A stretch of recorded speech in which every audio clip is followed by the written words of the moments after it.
Hello, everyone, and thank you for joining today. My name is Matthew Willie, and today I and Arthur Surley will be presenting the One Plan upcoming release. The release notes have been posted. If you haven't already went and taken a look, please do so. There's all sorts of details in there. There's some new articles as well of how to configure and set up some of the new capabilities that we'll be going through today. So with that, let's go ahead and jump on into it. So, we've been working for a while now, actually, kind of in the background on a new capability that we've named Enterprise Permissions. Enterprise Permissions allow you to have more control over the permissions that users have within your OnePlan group. Essentially, you can now control many different aspects of the tool and what people can do within OnePlan. And so, specifically, let's go ahead and jump on into it and see what that looks like. So if you go into your configuration page after the release, then you can come in and you'll see that your group has been upgraded, so to say. Even though it's been upgraded, nothing will change right away, meaning everybody who's already has permissions within your group, their permissions will stay the same. But from that point on, you'll be able to make changes to the different existing group permissions as well as create new groups. So what does that mean? You'll see here I came into my configuration settings page, users, enterprise security groups. And within this section here, this is a new section that'll show up after the release.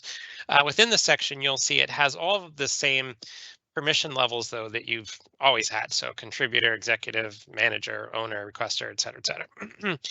And each one of those permission levels, our security groups have their permission levels set up to match what they are today, but you could amend them. So what I mean is, for example, let's take contributors here. If I then come in and edit them and I go, you know what, I really don't want contributors to be able to delete or archive plans, which previously they always could. And you didn't have a way to turn that off other than make them not a contributor, like make them a team member or something like that. Now, though, I can come in and go, you know what? I'm going to remove, delete, and archive plan from contributors. They'll have all the same permissions they used to have, but now they won't be able to delete and archive plans. So first thing is you'll be able to come in and if you choose to do so, you can amend or change, kind of add or remove permissions from the existing security groups. The other thing that you'll be able to do, though, is you'll be able to create brand new groups. So I could create a new group called, contributor plus. And my contributor plus group might have all the same permissions as contributor, but a little bit more. So when you create a new group, or if you're editing a group, there's some new options in here. The very first option is which license do you want to apply to people in this security group? So this gives you the ability to better also control licenses. Before, if you gave someone a certain permission level, it would automatically take a certain license. Now you can pick and choose how you want this to work. A caveat on that, though, if I say put a team member license in here and then I tried to give them a permission like administrator or edit all plans, it's not going to actually give them that permission. It's because the license does not allow for doing so. So just a key point there. You can pick which license you want to give people, but they're even if you give them a permission that's higher than what their license lets them do, they're still not going to have the ability to do that. So, it will kind of work together between the license you pick and the permissions you pick. But let's say I give someone, this security group an enterprise license, which means they can do anything within the application. Then it's up to me to define which permissions I want this contributor plus to have. So maybe I want them to have view all plans, but not edit all plans and not administrator, things like that. Whereas contributor out of the box does not have view all plans today. I could, I'm giving it a little plus, and then I come in here to advanced permissions and go, I do want them to be able to create plans, but I still don't want them to be able to delete plans. Archive plans are okay. So you have some control over how you want those permissions to work. And then you also have the ability to hide navigation items. So specifically in the main left navigation across the left, you'll see here all of the different applications essentially that are installed and available within your organization. You can choose to hide them from people in this security group. So I don't want contributor pluses to build models, let's say. These are more like project manager type of people. They're not going to be using the modeler. That doesn't really make sense. I can select to hide the modeler. Also, they're not going to be managing resources or adding resources. Let's say I want to hide the resource center. So you can kind of pick and choose which links in the left-hand nav you want to hide. And then you can also hide plan level navigation items. So if I hit the drop down here, I can go, you know what?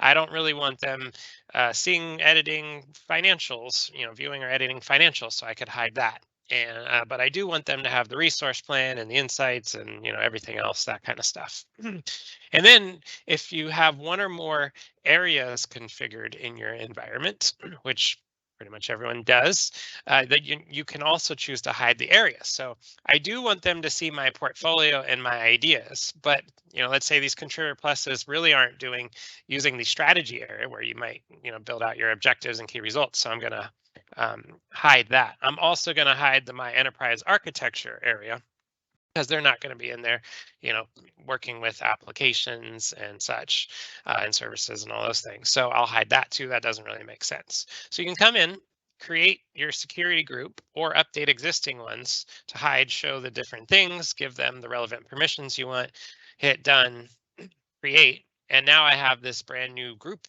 in here called Contributor Plus. So if how do I then give resources that permission level? Well, it's still managed through the resource center like it always has. It's just a slightly different field.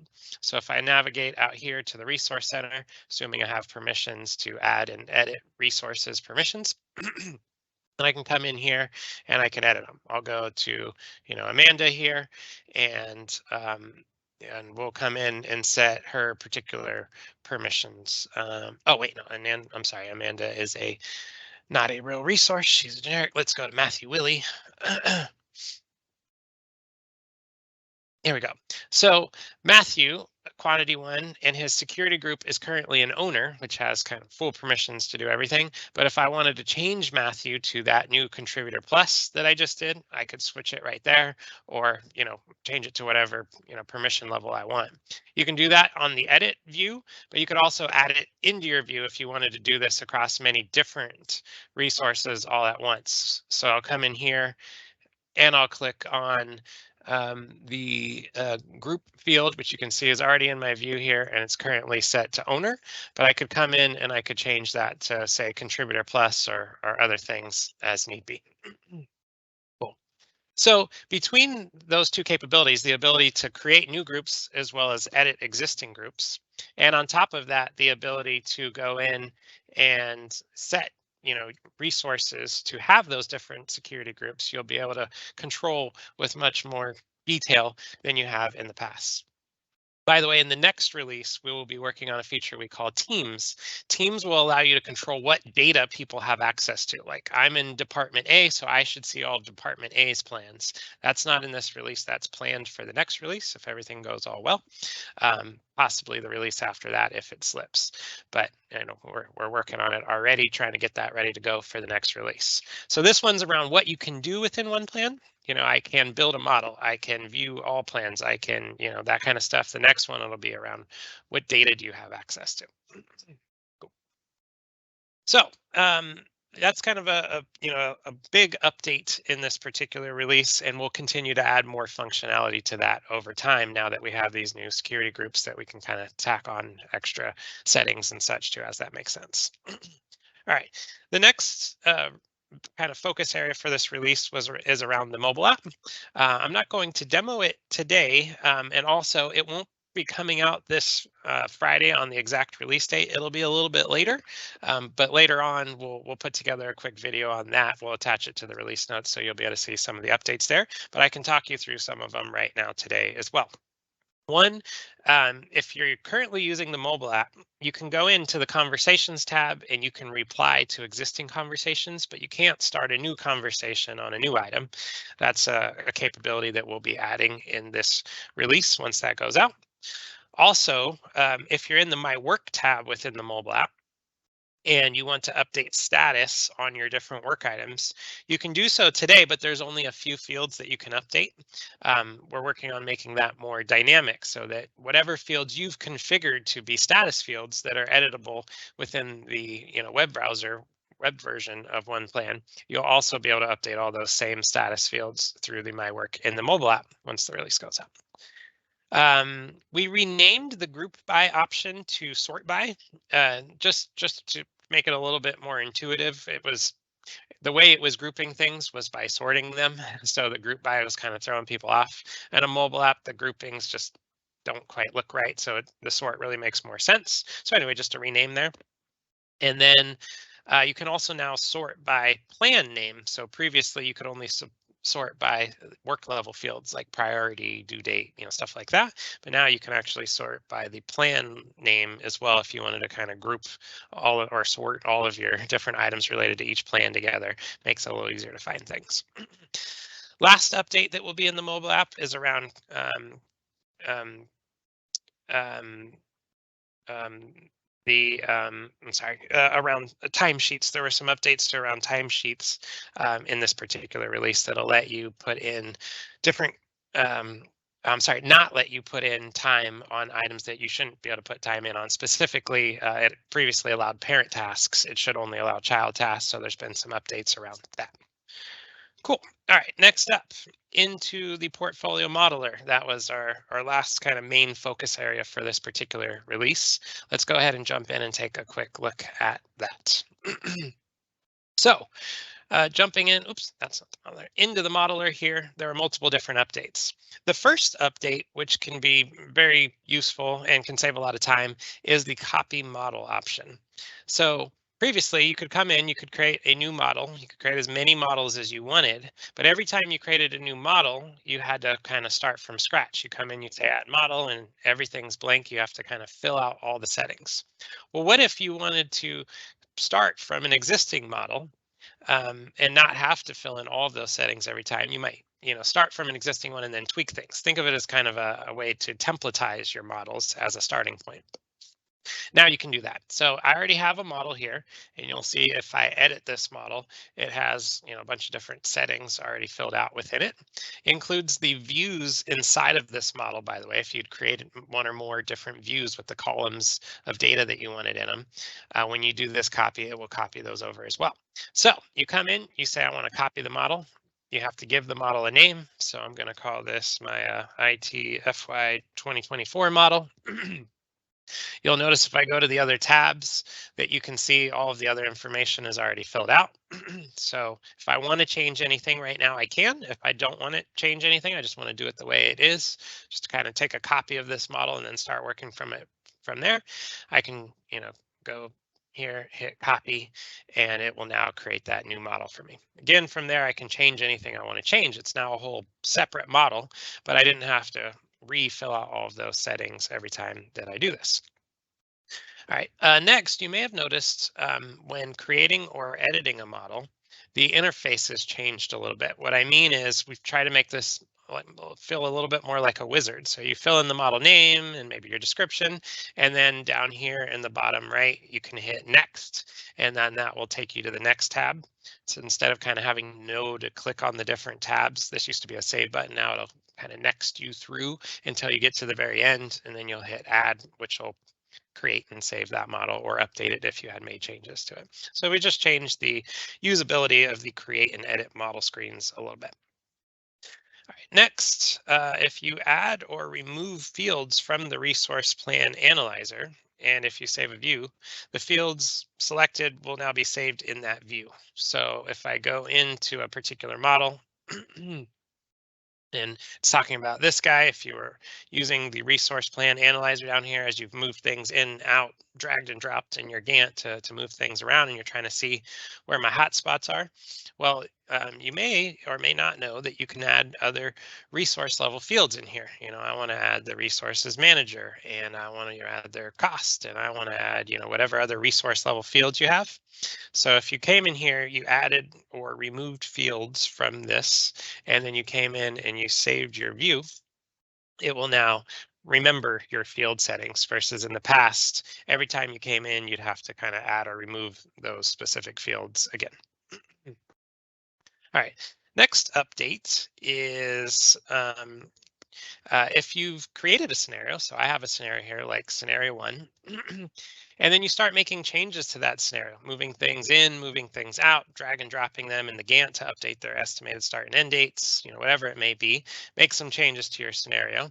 And if you tried to close then that scenario, it would just let you, and you didn't save your scenario, and therefore any changes you made would be lost. So now we put in just some roadblocks warnings in here. Hey, you just made changes to your scenario.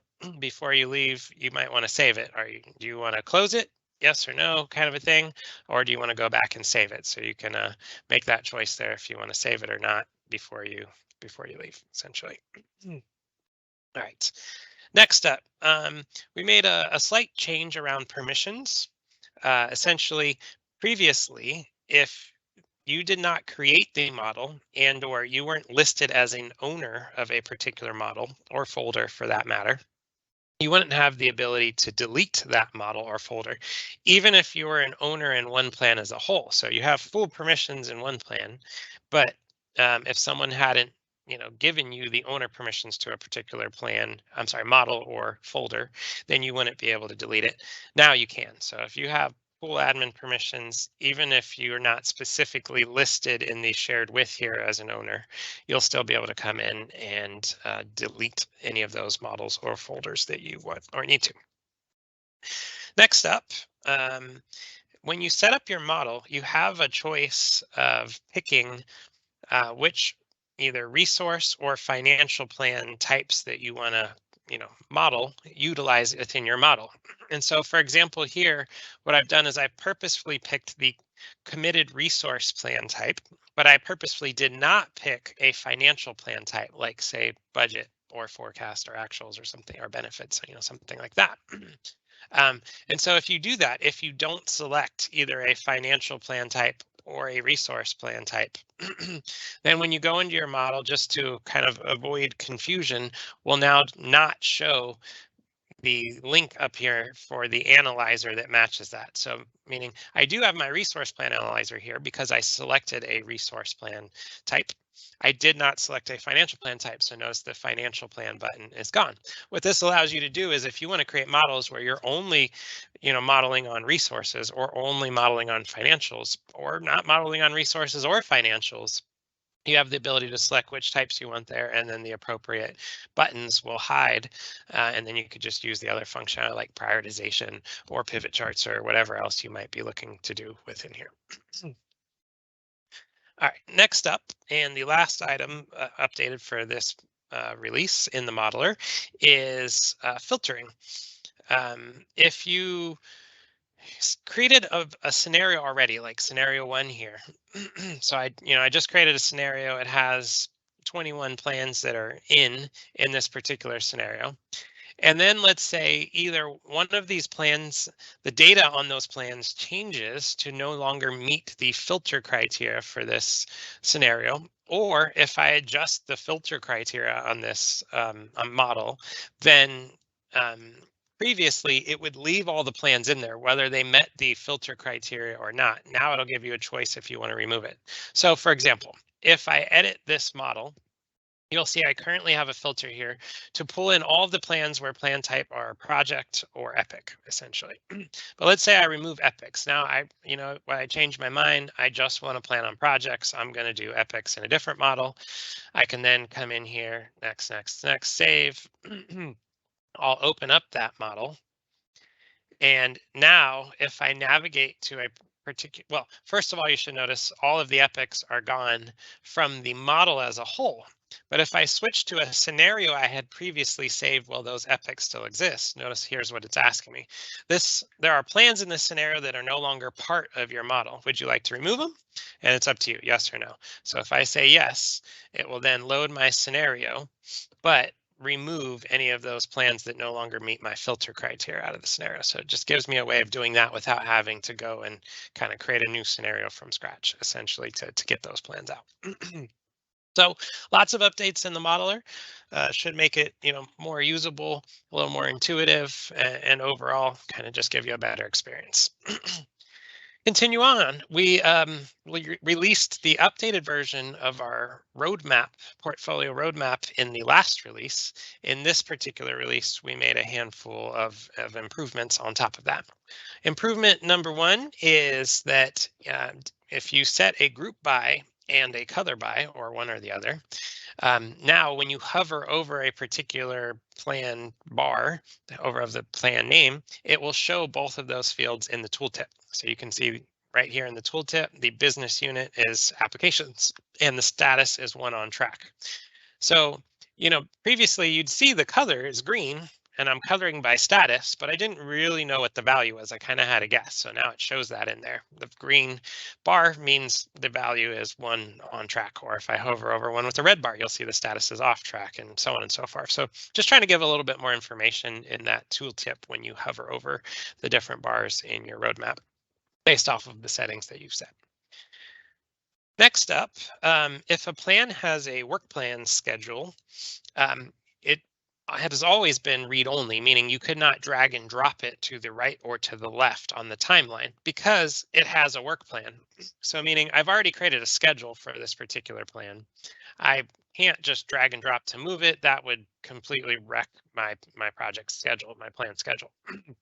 So now what you'll notice, just to make that a little bit more intuitive so you can easily see which ones have schedules and which ones don't, you'll see if it has a schedule, it shows this little icon in the top right, kind of looks like a little Gantt chart. And if you hover over it in the tooltip at the very bottom there, it will show that icon and then say why. Their estimated plan dates are being calculated based on the work plan schedule, meaning you can't manually update them. They're being rolled up from the schedule. If you want to update the dates, all you got to do is go navigate to the work plan schedule and make whatever changes you want, and that will reflect back here. But if you don't yet have a schedule, meaning one or more work items in the schedule in your work plan, then you'll still be able to drag and drop and move them around like you always have been. All right. Next update is around dependencies. If you come in and you create a dependency, kind of on the fly while you're building your roadmap, I'll go to my first one here, user interface enhancements, and let's say I want to add a dependency to that second plan there, integration with third-party systems. Hit add, close this. You'll notice that the dependency line automatically shows up in the timeline. It did not used to. You used to have to then refresh for it to show up. So again, trying to make that a little bit more useful and avoid that extra refresh, which then takes time to load the page and such, make things quicker, easier. It just auto shows up. Same thing if you go in and remove that dependency. So I come in, hit delete, you'll see the line automatically disappears, no need to refresh. Last item in portfolio roadmaps is an update to the filters. And we've done this in other places as well, as we'll see in just a second, other parts of the portfolios module. But if you come and you look at your list of fields to filter on, you'll notice that date fields are now available to be filtered on. So for example, I don't want to see any plans in my roadmap that end, let's say, before today. That kind of a thing. So you can come in, put in your filter, and then it'll filter down accordingly. So the new capability there is the ability to filter on date fields, plan level date fields. All right, into the Kanban. There was a couple updates in the portfolio Kanban board. Number one is some updates around how pre-filters work, and specifically with choice fields. And especially if you have a choice field with a lot of choices, say hundreds or thousands of choices, we've made some updates to how that works. So the first thing is I have a pre-filter up here called business unit. And so let's say that I wanted to set my columns to also be by business unit, and or my lanes for that matter to also be by business unit. I now come in and I filter and go, okay, I'm going to remove the professional services business unit. And you'll notice professional services disappears. It's no longer a column here.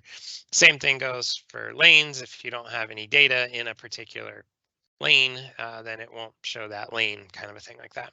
On top of that, if you had, again, hundreds of choices for this choice field of business unit, or thousands, or whatever choice field that you were utilizing, um, it would try to create all of those different columns and organize all the boards into those columns and or lanes. And that would be really, really slow if you had a lot of items. So now what we've also done is we've limited it to 20 columns. So instead of trying to load 1,000 columns, it'll only load the first 20. But from there, you could use your business units to filter it down. And in practice, trying to look at, say, 1,000 business units worth of columns didn't really make sense anyway. So you're waiting for something to load that you probably didn't really need.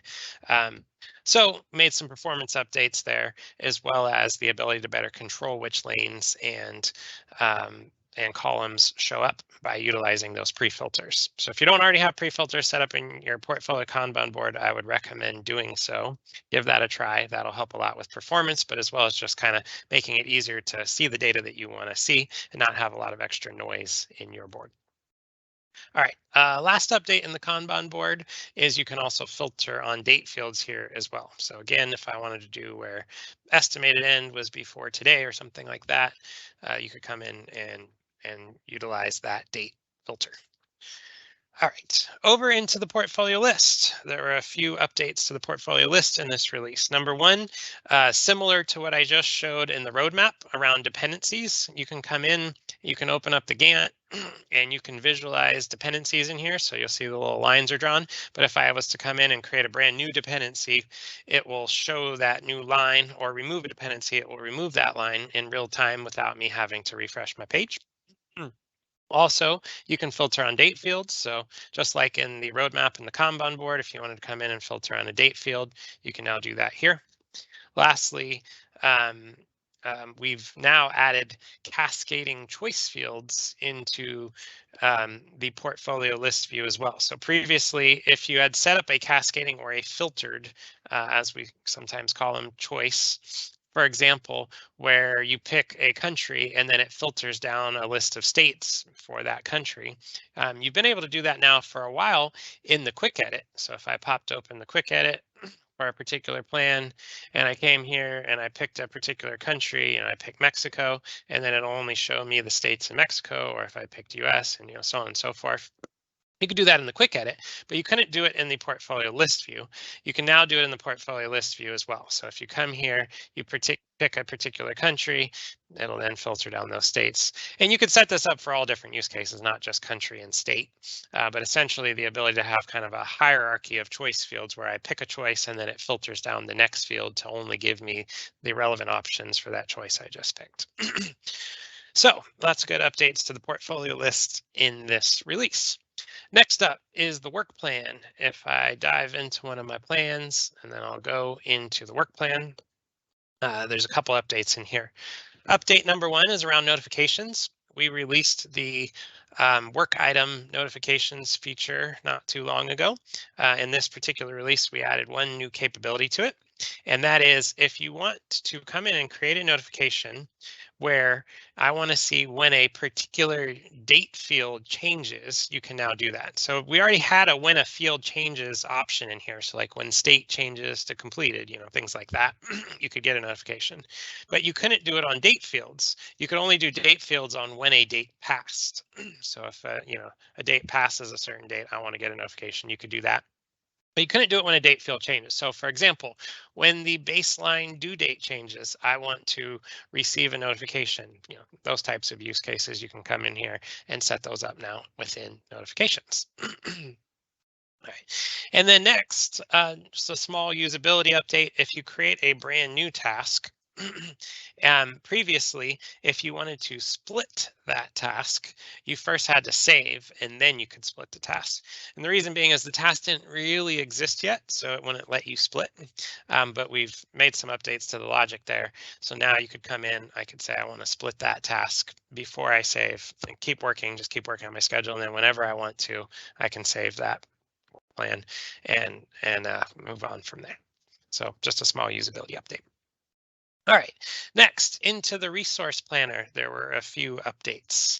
Number one is if you set up a filter on a custom resource plan field, you can now save those filters in the view. So if you have custom resource level fields, like say the phase or stage of your plan or whatever it might be that you want to put in there, you create those, you come in then and save a filter specifically on one of those custom fields. So set up your filter, and if you then save that view, it will remember that filter. In the past, specifically if it was a resource plan custom field, it would not save those filter settings into your view.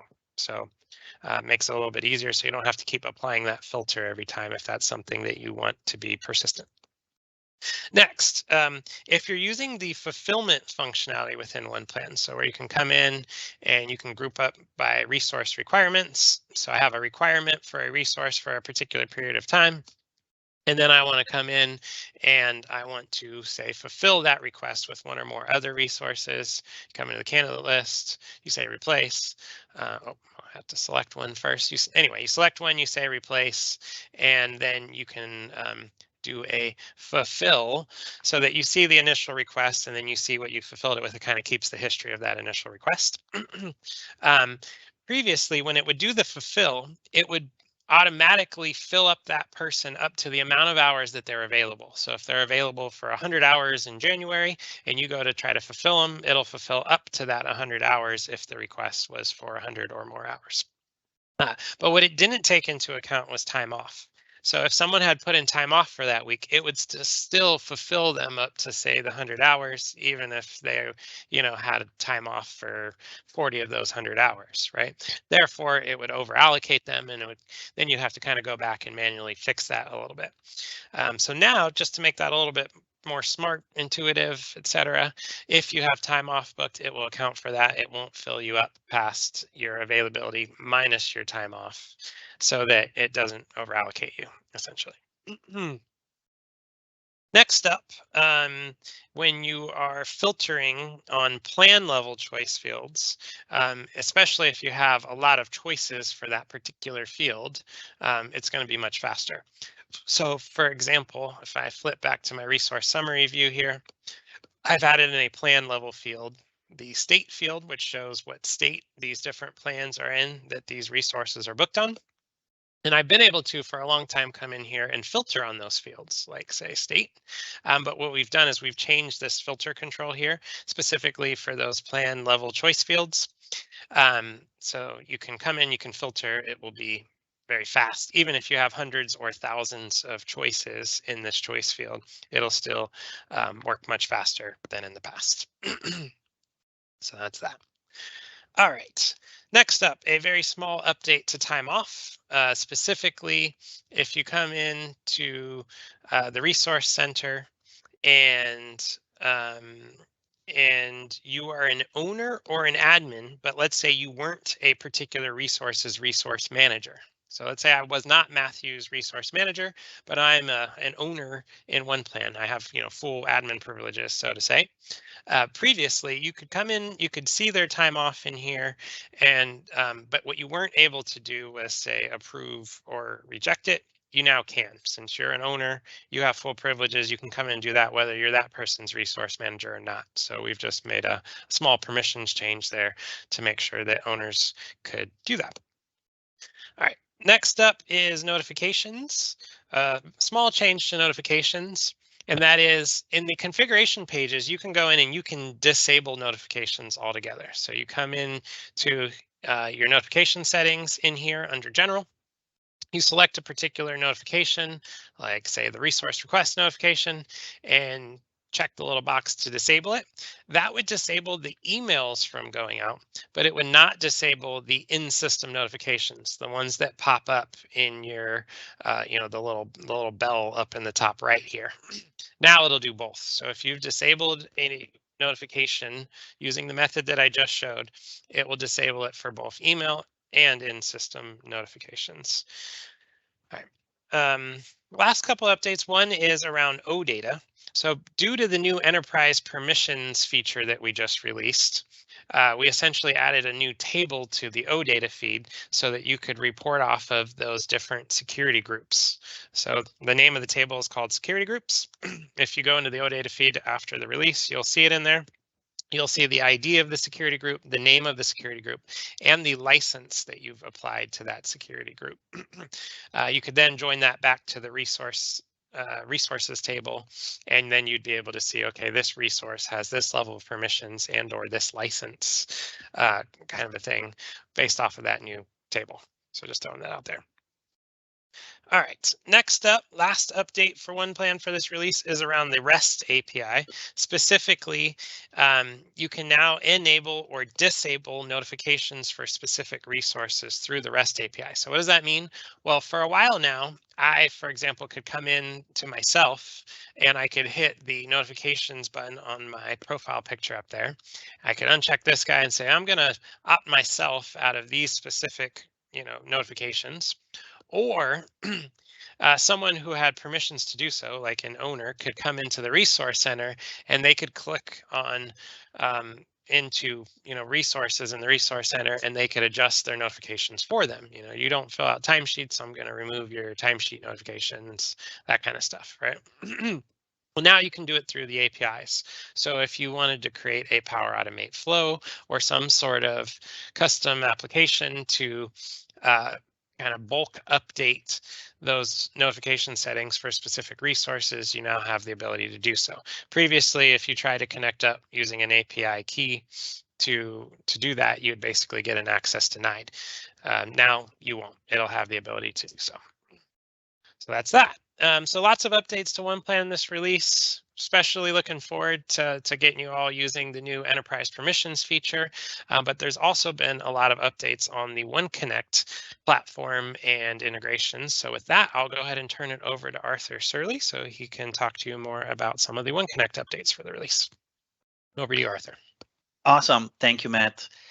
So as you heard, lots of updates on OnePlan. On the OneConnect side, the number one item that we've worked on and focused on was obviously to support the enterprise security that you guys saw at the beginning. So we made sure that OneConnect supports that new security approach and standard, and that every integration, no matter if that's standard, so it's built in, which most of you use, or custom, which is custom for a specific customer, they are all updated. So you don't have to do anything extra. There's no extra step, no configuration. It will just work. So we focused on that to make sure everything is fine.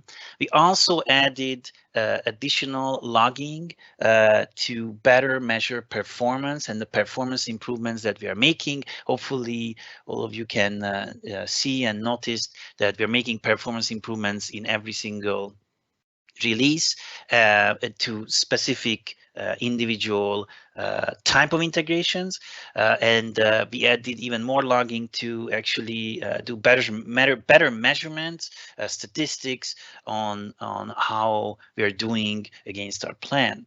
The next item that we added was for Power Apps. For the Power Apps integration, we have several Power Apps integrations, but what we ended up doing is for the plan level, we now support multi-choice lookup fields. So in OnePlan, you can actually create multi-choice lookup fields where you have a bunch of choices, and then you can select multiple of those. Now there is support to synchronize this type of information, this type of field between Power Apps and OnePlan. And with kind of the same idea, we added the same thing to Salesforce. So if in the Salesforce type of integrations, you map a field that multi-choice lookup, again on the plan level, then it will synchronize between OnePlan and Salesforce. In the Smartsheet to OnePlan integration, there is an import feature that imports the data from Smartsheet into OnePlan, and specifically the schedule information. So in Smartsheet, you have a sheet and it has tasks, and that it's imported into OnePlan. When that happens, we were not updating the resource plan, so it was like a two-step process. You would import the data from Smartsheet, and then you have to go to the OnePlan menu item to actually update the resource plan. Now this is all automated, so when you import the actual schedule, the tasks that has resourcing information from Smartsheet, then that magically updates the resource plan in OneSheet. So now we went from the two-step process kind of to a one-step process, which is basically an import, and then it does the job behind the scenes. And then finally, we added a couple of things to the email notifications. So the email notifications, it used to be on failure and on success, and you can see it on my screen. And basically, the email notifications are sent when the job's complete. Recently, we added the success with exceptions, which was an introduced new status when there are some errors, but the job didn't completely fail. Maybe some items of the job failed. And you can sign up for these just by going to the gear and alerts, putting in your email address or multiple, and then checking which one you actually want to receive. So that was all existing functionality. But what we did change is we changed the look of the email. So the email is going to look similar to this. This is a sample that I created. So first of all, it actually lists all the different integrations that you have. You might have, let's say, 4 or 5 integrations installed. So it lists all of them with a link to the actual integration, so you can actually get to that fast in your browser. Second, it lists every one of the schedules. So these are the strategies that are running within your integration. So you can see on my screen that I have a tabular and I also have a Smartsheet integration, and they all have different strategies, and they all run on a different schedule, these scheduled jobs. And we added a start and a finish date columns, so you can actually see when the job was started and when the job ended or finished. You will be able to see the your time zone as well. And then we added the duration, so you can actually quickly see how long it took to actually process that specific strategy. Again, the strategies are all belong to specific integrations.